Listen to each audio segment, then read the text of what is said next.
let's see the another best wishes question for your upcoming CBSE board exam.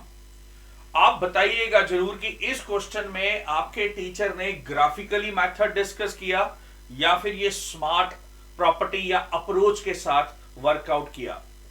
Sir question में हमारे पास दिया हुआ है -π/2 to π/2 sine of mod x and cos of mod x. Students आप जानते हैं mod x एक even function की तरह ट्रीट करता है।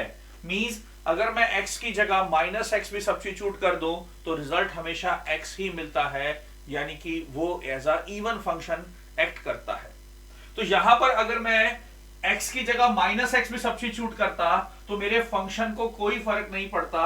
Then I can go with the property -a to a fx dx is twice 0 to a f of x dx अगर हमारा फंक्शन इवन फंक्शन होगा, जो कि है।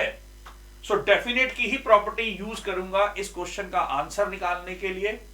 और आप कमेंट में जरूर बताइएगा इस प्रॉपर्टी का दूसरा पहलू, अगर फंक्शन ऑड होता तब मेरा आंसर क्या होता।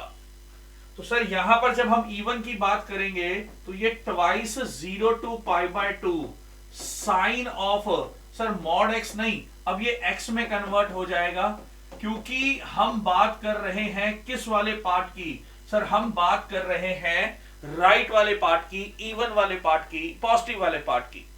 पॉजिटिव से मेरा मतलब है जब हम 0 to π/2 लिखेंगे तो सर 0 to π/2 जो मॉड एक्स है वो एक्स में कन्वर्ट हो जाएगा, क्योंकि वो 0 का राइट हैंड साइड है और मॉड अपने क्रिटिकल पॉइंट के राइट पे हमेशा पॉजिटिव होता है, यानी कि the mod x will become minus की बजाय वो क्या बन जाएगा, प्लस मॉड एक्स बन जाएगा।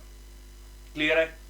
तो दूसरी बात, अब हम रहेगी इसकी इंटीग्रेशन, साइन एक्स की इंटीग्रेशन माइनस कॉस एक्स की इंटीग्रेशन साइन एक्स, कहां से कहां तक, 0 से π/2।